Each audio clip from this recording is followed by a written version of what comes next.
जय श्री राम। मैं आचार्य उमेश मिश्रा।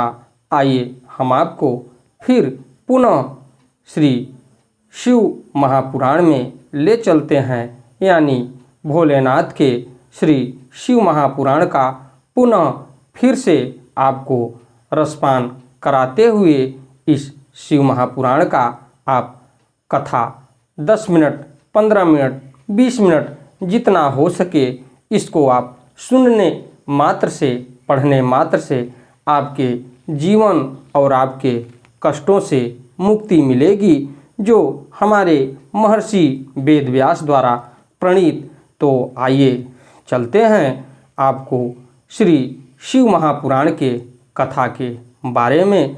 तो ओम श्री शांब शिवाय नमः, ओम श्री गणेशाय नमः।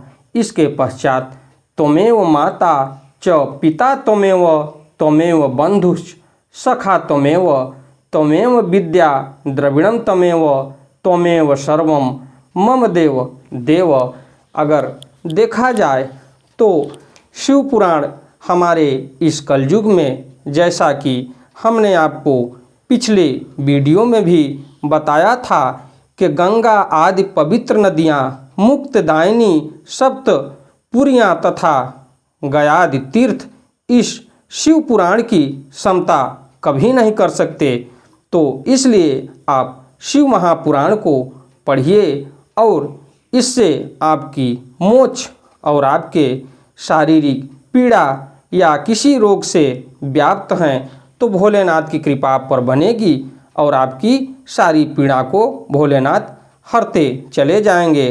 अगर उसके बाद भी देखा जाए तो आपको शिव पुराण में भोलेनाथ की कृपा ऐसी बनी है कि जिसे परम गति की कामना हो उसे नित्य शिव पुराण के एक श्लोक अथवा आधे श्लोक का ही स्वयं भक्तिपूर्वक पाठ करना चाहिए। इससे भी उसकी मोक्ष की प्राप्ति होगी।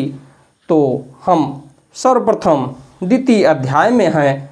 तो द्वितीय अध्याय शुरू करने से पहले मैं भगवान गणेश, जो विघ्नों को हरने वाले हैं, और माता सरस्वती के चरणों में वंदन करते हुए प्रार्थना करूंगा कि हमारे देश संसार में जहाँ भी भोलेनाथ की शिव चर्चा हो रही है या जहाँ भी धार्मिक अनुष्ठान या धार्मिक कार्यक्रम हो रहे हैं, उन्हें भगवान गणेश सफल बनावें और उसके साथ साथ माँ सरस्वती की कृपा हमारे ऊपर और भगवान गणेश की कृपा हमारे ऊपर बनी रहे, जो कि हम आपको अपनी वाणी के माध्यम से शिव पुराण का कथा आपको सुना सकूं।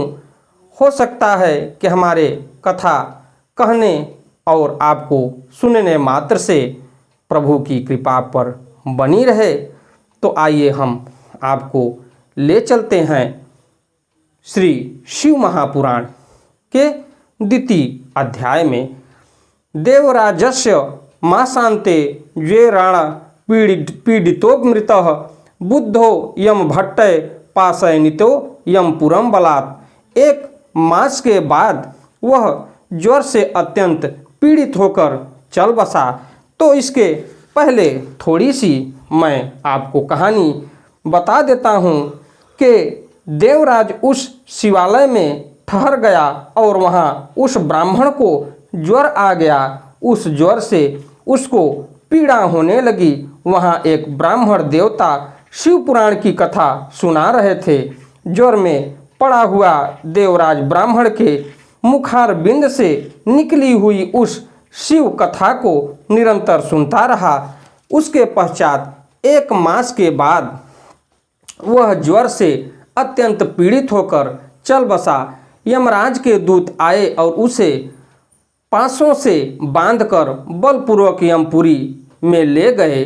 उसके पश्चात देखा जाए तो तात्वक्षिण व गणा शुभ्राचित्र शूला सिंचित पापणय यस्म भासित संगारवंगा रुद्राच्छाछित विग्रहा। इतने में ही शिवलोक से भगवान शिव के पार्षद गण आ गए।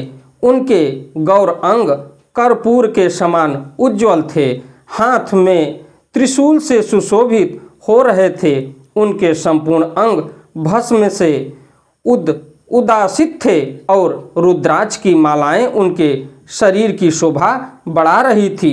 शिवलोकात् समागत्या कुद्रायम पुरीयेयु ताड इत्वा तु तद्दु तास्तम जिर्यत्वा पुनः पुनः शरीर की शोभा बढ़ा रही थी। वे सब के सब क्रोध करते हुए यमपुरी में गए और यमराज के दूतों को मार पीट कर बारंबार धमकाकर उन्होंने देवराज को उनसे चंगुल से छुड़ा लिया। देवराजम समामोच्य विमाने परमादूते उपवेश्य यदा दूता कैलासम गंतु मुक्तसुका। पीट कर बारंबार धमकाकर उन्होंने देवराज को उनके चंगुल से छुड़ा लिया और अत्यंत अद्भुत विमान पर बिठाकर जब वे शिवदूत कैलाश जाने को उद्यत हुए, उस समय यमपुरी में बड़ा भारी कोलाहल मच गया। अगर उसके पश्चात देखा जाए तो देवराजम समामोच्य विमाने परमादूते उपवेश्य यदा दूता कैलासम गंतु मुक्तसुका तदा यमपुरी मध्ये महाकोलाहल लो भवत धर्मराजस्तु तम श्रुत्वा स्वालयाद बहिरामगतः। उसके पश्चात अगर देखा जाए तो दृष्टवाथ चतुरो दूताम साक्षात रुद्रानिवा पुराण। उस कोलाहल को सुनकर धर्मराज अपने भवन से बाहर आए। साक्षात दूसरे रुद्रों के समान प्रतीत होने वाले उन चारों दूतों को देखकर धर्मराज ने उनका विधि पूर्वक पूजन किया। दृष्टवाथ चतुरो दूतान साक्षात रुद्रा निवापरान पूजयामास धर्मज्ञो धर्मराजो यथाविधि ज्ञानेन चक्षुषा सर्व वृत्तांतम ज्ञातवान यमः न भयात पृष्ठवान कि किंचभ्यो दूरतान महात्मनः। यम ने ज्ञान दृष्टि से देखकर सारा वृत्तांत जान लिए। उन्होंने भय के कारण भगवान शिव के उन महात्मा दूतों से कोई बात नहीं पूछी। पूजिता पार्थितास्ते वै कैलास समगमंस्तता ददु शिवाय सांबया तम दयावारी रायसये। यमराज ने पूजित तथा प्रार्थित होकर वे शिवदूत कैलाश को चले गए और उन्होंने उस ब्राह्मण को दया सागर सांब शिव को दे दिया। धन्या शिव पुराणस्य कथा परम पावनी यस्याह श्रवण मात्रेण पापी यानपि मुक्ति भाकु। शिव पुराण की यह परम पवित्र कथा धन्य है जिसके सुनने से पापी जन भी मुक्त के योग्य बन जाते हैं। उसके पश्चात देखा जाए तो सदा शिव महास्थानम परम धाम परम पदम यदा हुर्वे दु विद्वांसम सर्वलोको परिस्थितम। ब्राह्मणा क्षत्रिया वैश्या शूद्रा अन्येपि प्राणिनः हिंसिता धनलोभेन बहवो येन पापिना मातृपित्र बधूहंता वेश्यागामी च पदपः देवराजो द्विज स्तोत्रम गत्वा मुक्तो भवत्क्षणाय। अगर देखा जाए तो शिव पुराण की यह परम पवित्र कथा धन्य है जिसके सुनने से पापी जन भी मुक्ति के योग्य बन जाते हैं। भगवान सदा शिव के परम धाम को वेदज्ञ सभी लोकों में सर्वश्रेष्ठ बताते हैं। ब्राह्मण क्षत्रिय वैश्य शूद्र तथा अन्य प्राणी, यहाँ तक कि जिस पापी ने धन के लोभ से अनेक लोगों की हत्या की तथा अपने माता पिता और पत्नी को भी मार डाला, वह वेश्यागामी शराबी ब्राह्मण देवराज भी इस कथा के प्रभाव से भगवान शिव के परम धाम को प्राप्त कर तत्क्षण मुक्त हो गया। इसके पश्चात अगर देखा जाए तो फिर शौनक जी बोलते हैं या ये हे महाभाग सूत जी आप सर्वज्ञ हैं। हे महामते आपके कृपा प्रसाद से मैं बारंबार कृतार्थ हुआ। इस इतिहास को सुनकर मेरा मन अत्यंत आनंद में निगमन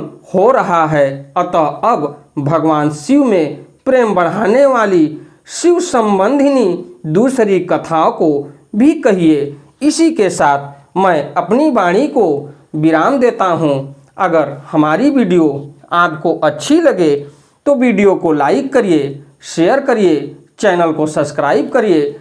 अब मैं आपको कल आने वाले समय में तृतीय अध्याय में ले चलूँगा, जिसमें चंचुला का पाप से भय एवं संसार से वैराग्य होता है। इस कथा को मैं तृतीय अध्याय के माध्यम से आप तक पहुंचाऊंगा।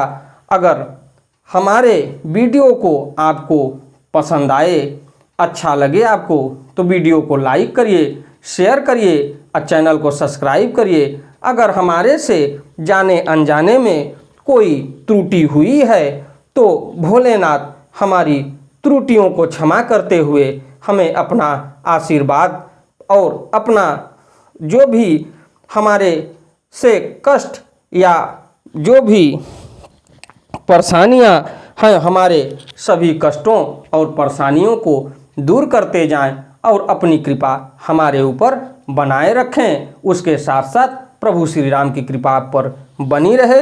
आपका दिन मंगलमय हो। अगली वीडियो में मैं आपको तृतीय अध्याय चंचुला का पाप से भय एवं संसार से वैराग्य के बारे में इस कथा को मैं अगली वीडियो में आपको ले चलूँगा। धन्यवाद।